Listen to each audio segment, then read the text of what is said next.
The black cleaning lady was publicly humiliated by the billionaire in front of foreign investors, while everyone watched in silence. He called her irresponsible, useless, and said that people like her only serve to make a mess.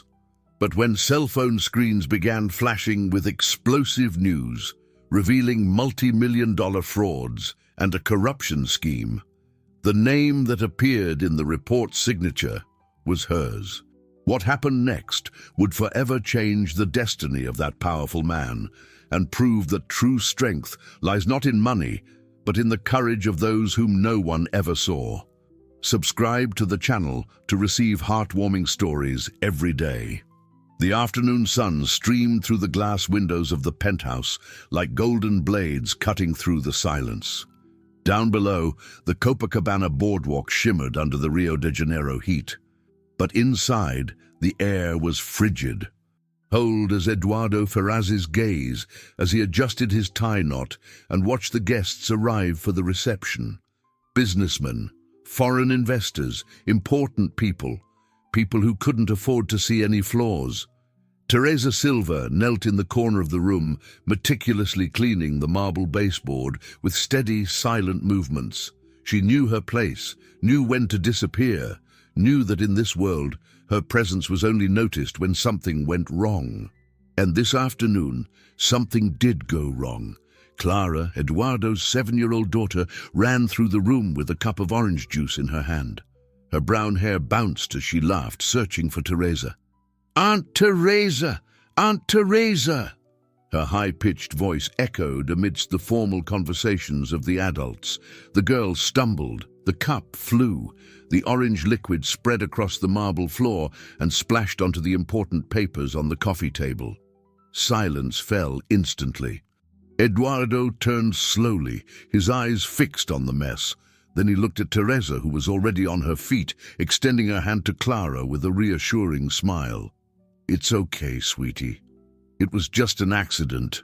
But to Eduardo, it wasn't just an accident. "You!" He pointed at Teresa, his voice sharp as broken glass. "How could you let this happen? What are you even here for? To stand around and watch?" Teresa took a deep breath. She knew that tone. She'd heard it before, in other houses, from other mouths. She bent down and began to gather the wet papers, unhurried, without panic. "I asked you something." Eduardo took 2 steps forward, his face flushed. "You're irresponsible, incompetent. People like you just make a mess."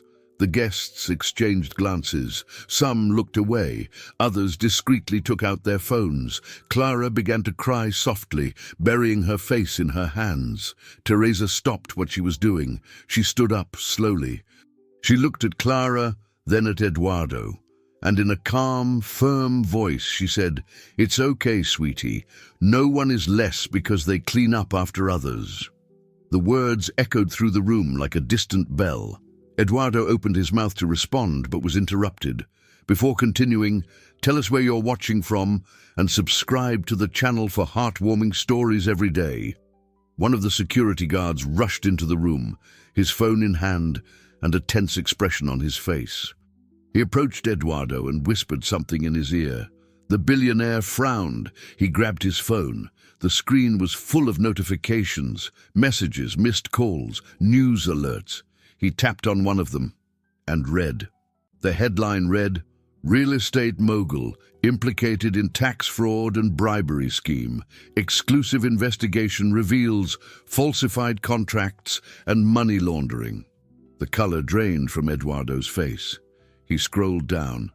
He saw photos, documents, recordings, company names. Astronomical figures, all there, all exposed, all proven. And at the end of the report, in the byline, was a name that froze his heart. Teresa Silva, investigative journalist and contributor to the Dignity Project. Eduardo slowly raised his eyes. Teresa stood in the same spot. She hadn't moved. She hadn't smiled. She simply held his gaze with a serenity that seemed to come from another world. The phone slipped from Eduardo's hand and fell to the floor. The guests began to check their own phones. A murmur grew. Someone gasped. Another person hurried out of the room, talking on the phone. Clara ran to Teresa and clung to her leg. "Aunt Teresa, what's happening?" Teresa stroked the girl's hair. "Sometimes, sweetie, the truth comes out when we least expect it. And when it does, nothing is ever the same again." Eduardo took a trembling step forward. You, what did you do?" Teresa didn't answer. She simply picked up the backpack that was stored in a corner, knelt down to Clara's level and whispered, "You are special, Clara. Never forget that, and never let anyone make you feel small." She stood up, walked past Eduardo without looking at him, and headed for the door. But before she left, she stopped. She turned and said in a clear, strong voice, "I came here to clean, and that's exactly what I did." The door closed behind her, and the silence that remained was heavy as lead. Teresa Silva was born in Realengo, west zone of Rio, in a small three-room house where the smell of brewed coffee mixed with the sound of pots and pans on the stove. Her mother, Donna Lourdes, was a domestic worker. Her father, Seu Antonio, a construction worker. Both woke before the sun and returned after it set, and even so they smiled. Even so they taught. "Daughter," Donna Lourdes would say while folding pressed clothes, "some people think we're worthless because we clean other people's houses. But you know what I say? Those who clean also see. We see what they hide." Teresa grew up watching and remembering and understanding. She was the first in the family to finish high school. Then, with great effort, she earned a partial scholarship to a journalism college.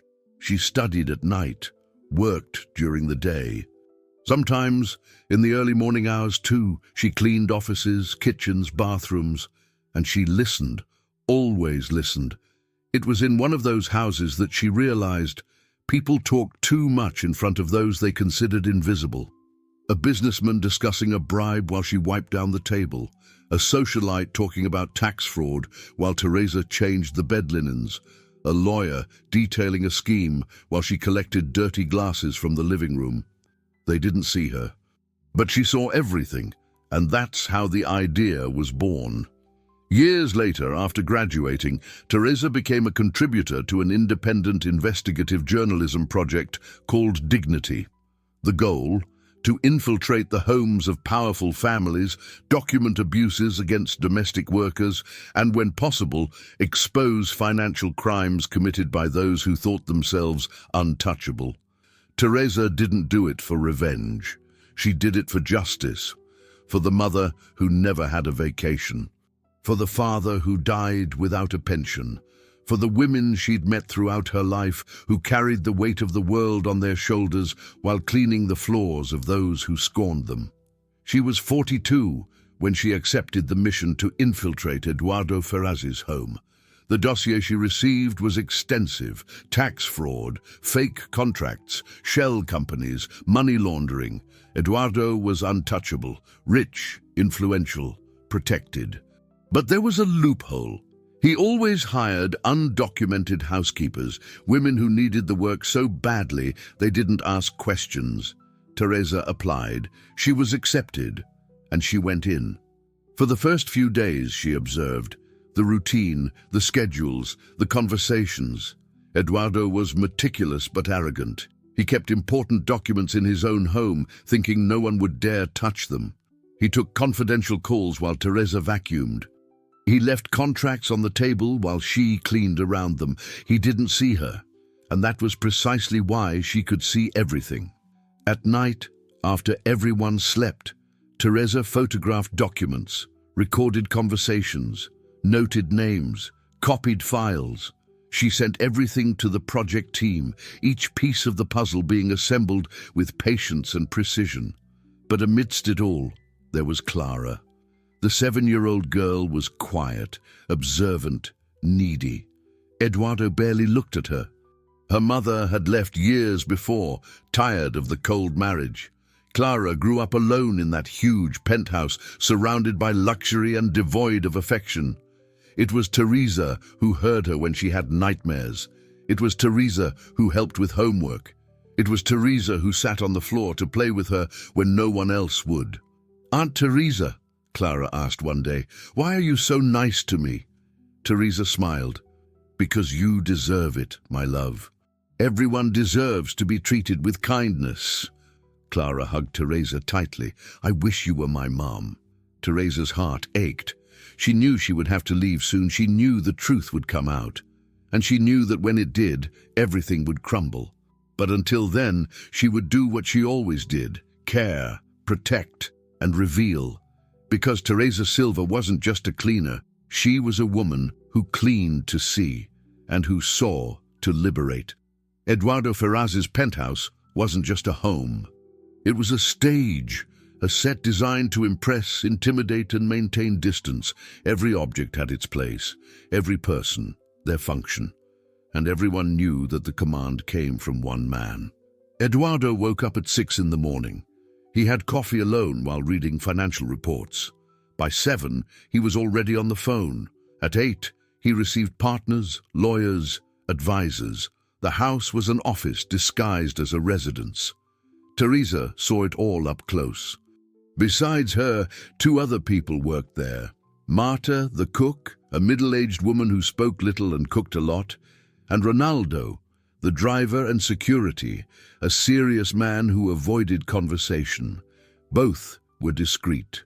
They knew questions could cost them their jobs, but Teresa sensed something more. Marta was afraid. Her eyes would dart away when Eduardo entered the kitchen. She'd tremble when he complained about the food. Once, Teresa found her crying in the service bathroom. "He said I'm stupid," Marta whispered, wiping away tears. "Said anyone could do better than me." Teresa held her hand. "You're not stupid, Marta. You're strong, and you'll get out of this." Marta looked at Teresa with a mixture of gratitude and despair, but she said nothing. She just went back to the kitchen. Ronaldo, on the other hand, was different. He showed no emotion. He obeyed orders without question. But Teresa noticed that he listened to everything, and he took notes. One morning she saw him tucking a small recorder into his shirt pocket. Their eyes met. He said nothing. He just nodded, almost imperceptibly. Teresa understood. She wasn't alone. The guests who frequented the house were always the same.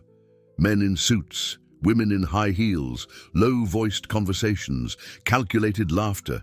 Teresa served drinks, collected glasses, went unnoticed. But she heard, "Eduardo, you need to be more careful with these contracts. What if someone investigates?" "Relax, no one will investigate. I have contacts."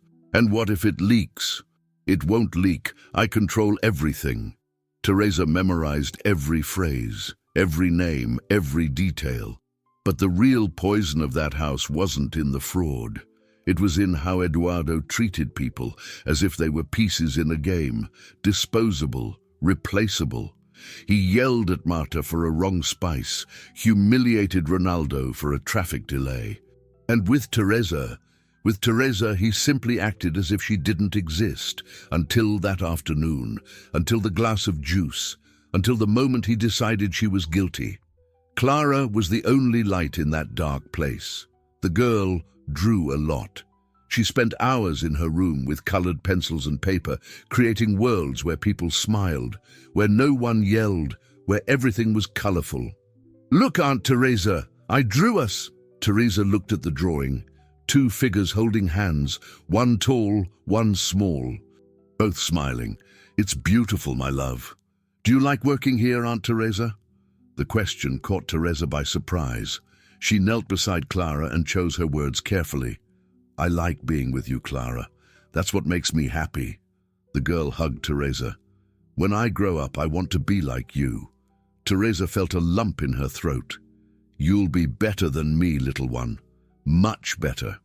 But as she held Clara, Teresa felt the weight of what was to come. The investigation was almost complete. The evidence gathered, the story ready to be published. Soon everything would come to light. And when it did, Clara would be hit too. Teresa knew that, but there was no other way. The truth had to be revealed. Not just for her, but for all the martyrs, all the Ronaldos, all the invisible women who propped up empires built on lies. That night, after everyone slept, Teresa sent the last batch of documents to the project team. The response came quickly. Received. Publication confirmed for tomorrow at 6 p.m. Teresa turned off her phone. She looked out the window. The sea below shimmered under the moonlight. Tomorrow, everything would change, and she would be ready. The day began like any other. Strong sun, blue sky. Teresa woke up early, made coffee, cleaned the kitchen. Marta arrived at 7, Ronaldo shortly after.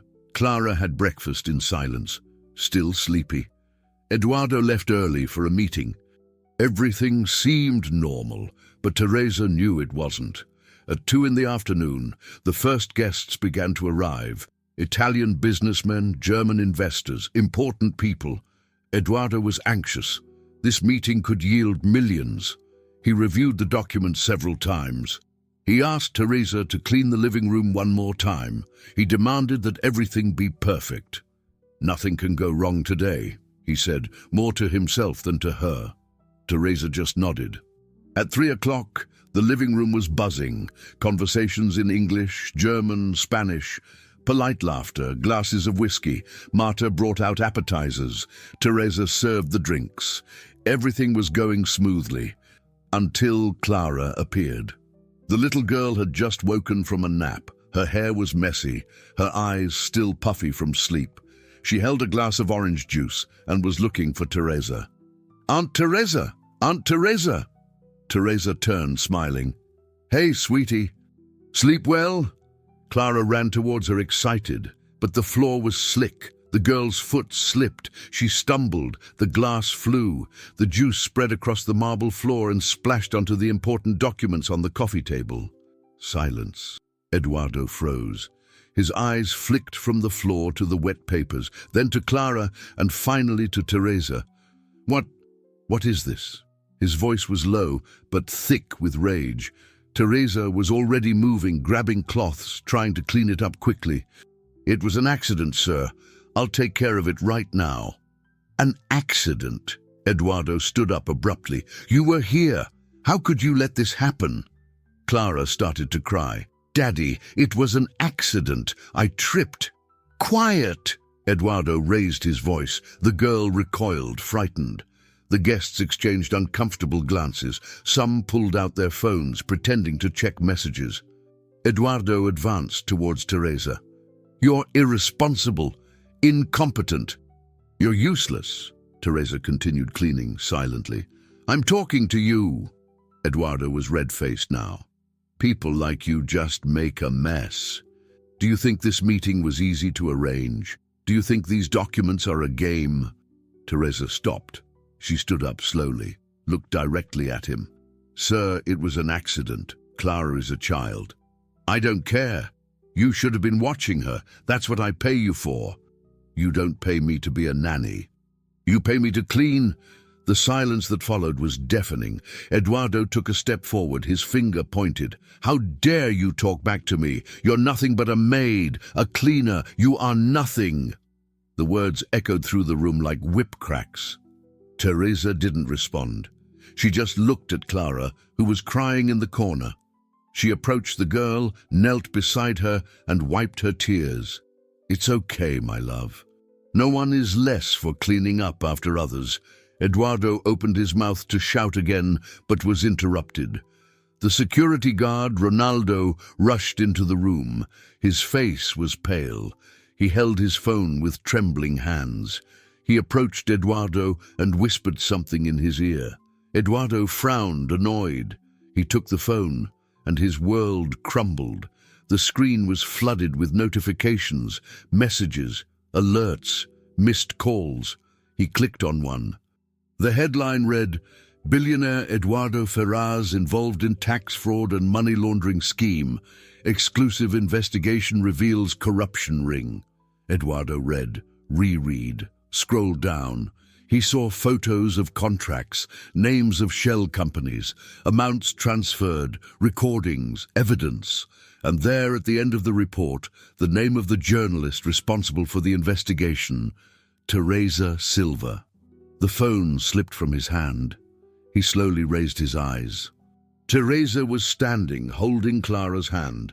She wasn't wearing the apron anymore. She wasn't hunched over. She was upright, firm, and her eyes shone with a clarity he had never seen.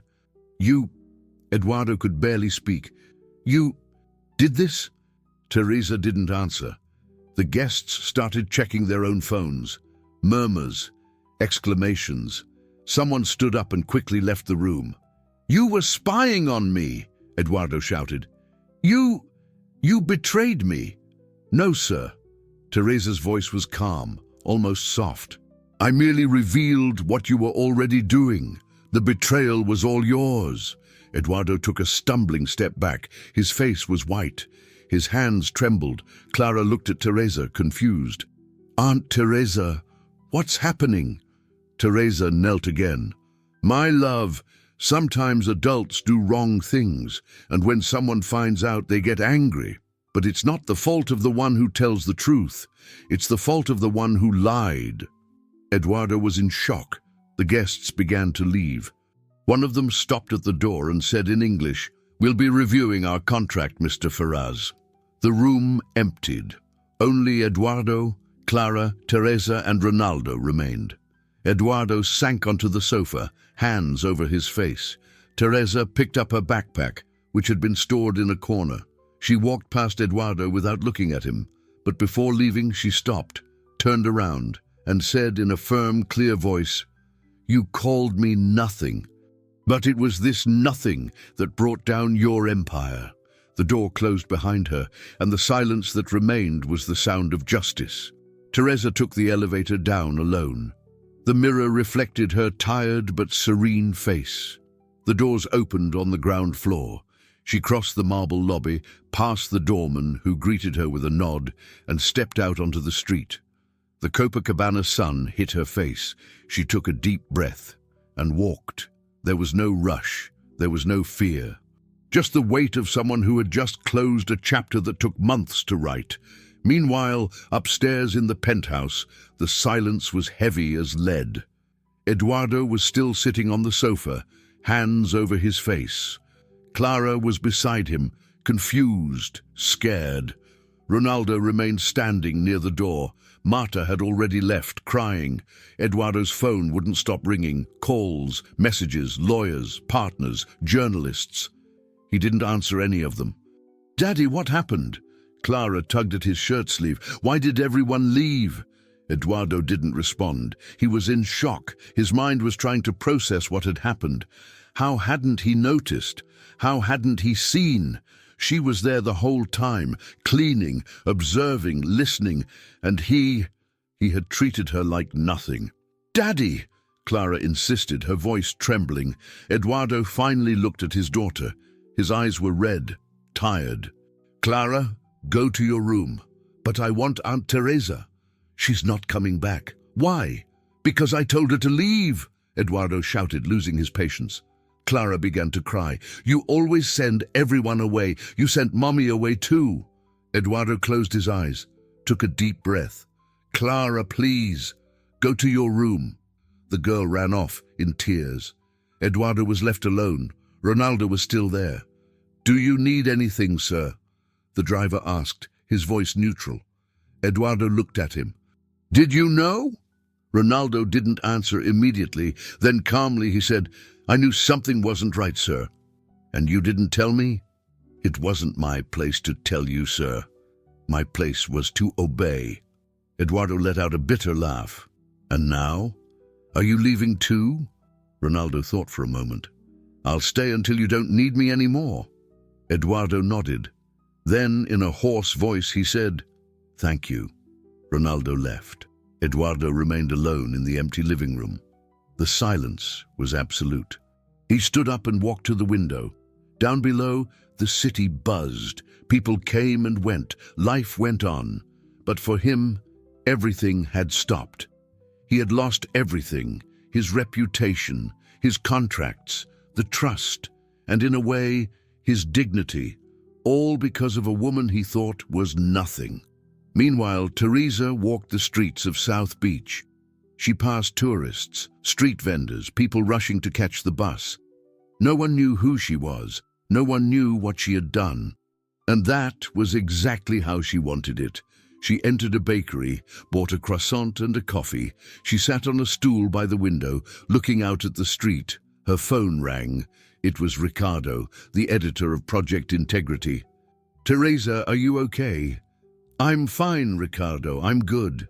The story exploded. It's on all the major news sites. Social media is going wild. Even TV is covering it. "I saw. You were incredible. Brave." Teresa smiled. "It wasn't bravery, Ricardo. It was necessary. And now, what are you going to do?" "I'm going home. I'm going to hug my daughter, and I'm going to rest." "You deserve it." Teresa hung up. She finished her coffee. She took the bus back to her neighborhood.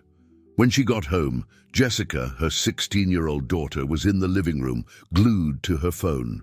She looked up when Teresa entered. "Mom, everyone's talking about you." Teresa smiled, tired. "I know, honey." "You're awesome, Mom." "You took down that guy." "I didn't take anyone down, Jessica. I just showed who he was." Jessica hugged her mother tightly. "I love you, Mom." "I love you too, sweetie." That night, Teresa lay in bed. Her body ached. Her head felt heavy, but her heart was light. She had done what needed to be done, and for the first time in months, she slept peacefully. The story continued to gain traction. In the first 24 hours, it was shared over 200,000 times. TV networks featured it on their evening news. Politicians commented. The IRS and the Justice Department announced investigations. Eduardo Ferraz became persona non grata overnight, and Teresa Silva became a symbol. But she didn't want to be a symbol. She just wanted to keep living. In the following days, reporters tried to interview her. Requests came from everywhere. She refused almost all of them. She accepted only one interview for a TV show focused on workers' rights and social justice. The interview aired on a Thursday night. Teresa sat in a simple chair in a small studio. She wore a light blue blouse and her curly hair was pulled back in a bun. No makeup, no glamour, just her. The host, a middle-aged black woman, began with a simple question. "Teresa, why did you do this?" Teresa thought before answering. "Because I was tired of seeing women like my mother treated like nothing. Because I was tired of hearing stories from friends who were humiliated, exploited, abused. Because I knew I had the opportunity to do something, and I did it." "Were you afraid?" "Every day." "But you continued." "Yes, because fear can't be greater than justice." The interview garnered nearly 10 million views. The comments were overwhelmingly positive. Women from all over the country sent messages of thanks. Domestic workers shared their own stories. The movement grew, but it wasn't all smooth sailing. Eduardo Ferraz was destroyed, but he wasn't alone. He had allies, powerful lawyers, influential friends, and they began to fight back. Lawsuits were filed against Teresa, accusations of invasion of privacy, defamation, espionage, but the integrity team was prepared. Every document had been obtained legally, every recording authorized, every piece of evidence verified. The lawsuits were, one by one, dismissed, and the truth continued to shine. Meanwhile, in his Miami penthouse, Eduardo was living a nightmare. Ronaldo resigned, Marta too. Clara went to live temporarily with her maternal grandmother. The house was empty. Eduardo spent his days locked in his study, trying to salvage what was left of his empire. But it was too late. Clients cancelled contracts. Partners broke off alliances. Accounts were frozen. He was under investigation. And sooner or later he would face justice. One morning, Eduardo was sitting at the kitchen table drinking cold coffee when the intercom buzzed. Mr. Ferraz, you have a visitor. I don't want visitors. It's the woman who used to work here. Teresa. Eduardo froze. Send her up. Minutes later, the doorbell rang. Eduardo opened the door. Teresa stood there. She wore jeans, a white blouse, and sneakers. Her hair was down. She carried a small paper bag. Hi, Mr. Ferraz. Eduardo didn't know what to say. He stood there, holding the doorknob. May I come in? He stepped aside. Teresa entered. She looked around. The house was a mess. Dirty dishes, papers scattered, curtains drawn. You're not doing well, she said without judgment. Why did you come? Teresa placed the bag on the table. I brought this. Eduardo opened the bag. Inside was a drawing, the drawing Clara had made, 2 figures holding hands. Clara left this in my room. I thought you'd want to have it. Eduardo took the drawing with trembling hands, his eyes filled with tears. I ruined everything, he whispered. Teresa didn't respond. I treated you like trash. I treated my daughter like nothing, and now I have nothing. Teresa sighed. You have a daughter, Mr. Ferraz, and she still needs you. Eduardo looked at Teresa. Why are you being kind to me? Because I didn't do this for revenge. I did it for justice. And justice isn't about destruction. It's about correction. Eduardo lowered his head. Teresa walked to the door. Before leaving, she said, You can still change, Mr. Ferraz, but you need to start now. She left. Eduardo remained alone, holding Clara's drawing. And for the first time in a long time, he cried. 3 months later, the trial began. The courtroom was packed. Journalists, curious onlookers, activists. Everyone wanted to see the outcome of this story that had shaken the nation. Eduardo Ferraz entered, escorted by his lawyers. He was thin, pale, defeated. The arrogance was gone. Only exhaustion remained. Teresa sat in the audience next to the integrity team. She didn't have to be there, but she wanted to be. The prosecutor presented the evidence, documents, recordings, testimonies. Everything pointed to tax fraud, money laundering, and currency evasion. Eduardo's lawyers tried to counter-argue, but the evidence was irrefutable. The judge, a middle-aged man with round glasses, listened attentively. In the end, he asked to speak. Mr. Eduardo Ferraz, you built an empire on lies. You exploited loopholes, manipulated people, and thought you were above the law. But justice, though slow, arrives. And today, she arrived. Eduardo lowered his head. However, the judge continued, I want to highlight something in this case. The person who exposed your crimes was not an official investigator. It was a woman who worked in your home, a woman you humiliated. And yet, she followed the rules. She respected the law. She didn't seek revenge. She sought truth. The judge looked at Teresa. You remind us that justice doesn't just come from the courts. It comes from the courage of those who refuse to be silenced. Teresa felt a lump in her throat. The judge turned back to Eduardo. Mr. Ferraz, you are sentenced to 8 years in prison in a maximum security facility, plus a fine and the restitution of all embezzled funds. The gavel struck. The room erupted in murmurs. Eduardo was led away, escorted. On the way, he looked at Teresa. There was no anger in his eyes, only recognition. Teresa simply nodded. After the trial, journalists surrounded Teresa. She gave a short statement. Today, justice was served. Not just for me, but for all the women who work quietly, invisibly, and are treated as nothing. We are something, and we deserve respect. Cameras clicked. Microphones crowded in. But Teresa was already leaving. On the street, she met Jessica, who had skipped school to be there. Mom, you were amazing, Teresa smiled. Let's go home, sweetie. As they walked, a woman approached. It was an older lady with white hair, dressed simply. Excuse me for bothering you, she said shyly, But I wanted to thank you. I worked for 30 years as a housekeeper. I was never respected. But today I felt like someone saw me." The woman's eyes were filled with tears. Teresa hugged her. "I see you, Mom, and you are important." The woman cried on Teresa's shoulder. Then she thanked her and left. Jessica looked at her mother, moved. "Mom, you've changed so many lives." Teresa shook her head. "I just did what was right, honey. The rest is life adjusting itself." That night, Teresa received an unexpected call. "Hello? Aunt Teresa?" It was Clara. "Hi, my darling, how are you?" "I'm good. I'm living with Grandma. She's nice." "That's good, little one." "Aunt Teresa, my dad was arrested." "I know, Clara." There was silence.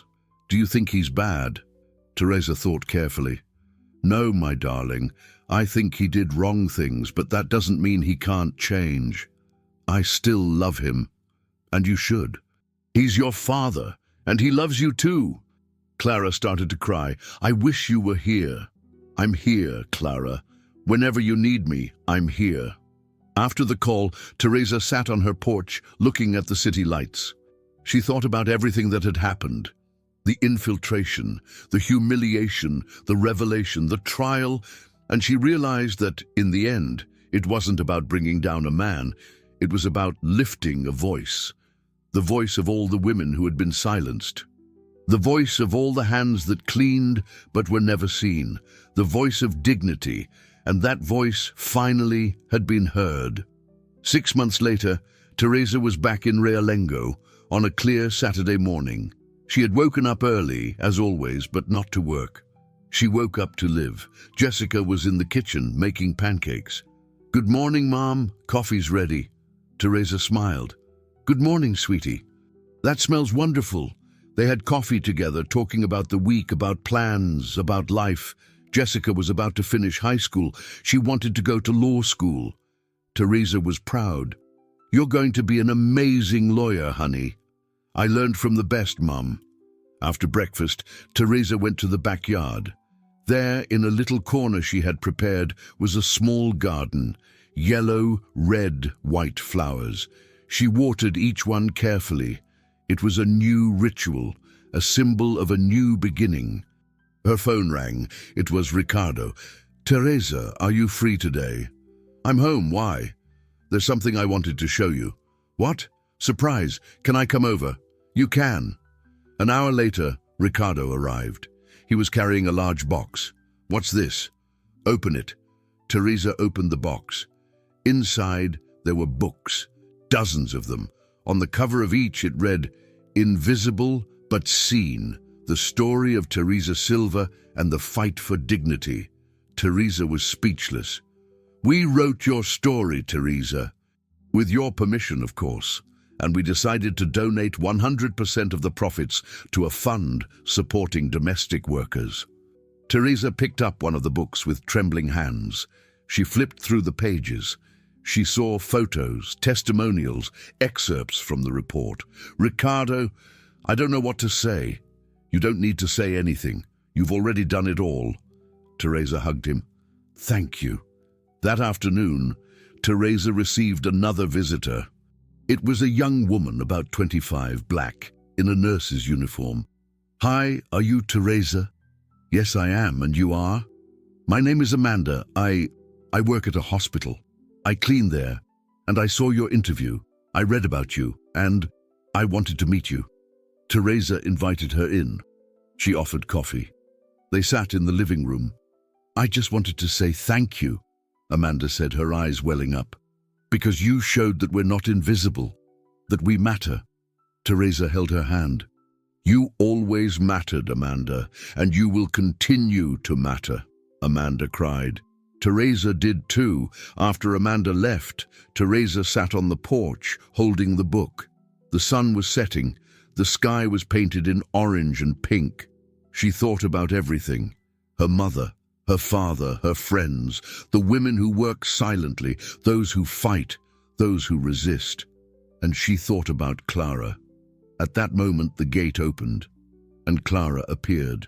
She was holding hands with her grandmother, an elegant woman with grey hair. "Aunt Teresa!" Clara ran and threw herself into Teresa's arms. "My darling, what a surprise!" Clara's grandmother approached. "Good afternoon. I'm Helena, Eduardo's ex-wife's mother. Clara wouldn't stop talking about you. I asked the project team for your address. I hope you don't mind." "Not at all. You're both very welcome." They went inside. Jessica made juice. Clara showed off her new drawings. Teresa and Helena talked about life, about changes, about the future. "How is Eduardo?" Teresa asked. "In prison, but different. He's been writing to me. Says he wants to be a better father, that he wants to change." "And do you believe him?" Helena thought for a moment. "I want to believe him, for Clara's sake." Teresa nodded. Hope is also a form of justice. When the sun had already set, Helena and Clara said goodbye. Clara hugged Teresa tightly. "I love you, Aunt Teresa. I love you too, little one." Before leaving, Clara handed an envelope to Teresa. "What's this?" "Open it later." They left. Teresa opened the envelope. Inside, there was a drawing, but it wasn't like the others. This time there were 3 figures, one tall, one small, and one teenager, all holding hands, all smiling, and below, in childish lettering, it was written, "The family I chose." Teresa sat on the porch step, looking at the drawing, and she smiled. Because in the end, it wasn't about winning, it was about not giving up. It was about clearing away the dust to see, and seeing to transform. And that's how that ordinary woman who just wanted respect showed that true shine isn't in gold, but in the soul. And you, what did you think of this story? What lesson did it leave you with? Tell us here in the comments, and while you're at it, subscribe to the channel and hit the notification bell. That way you won't miss any of our stories that touch hearts every day.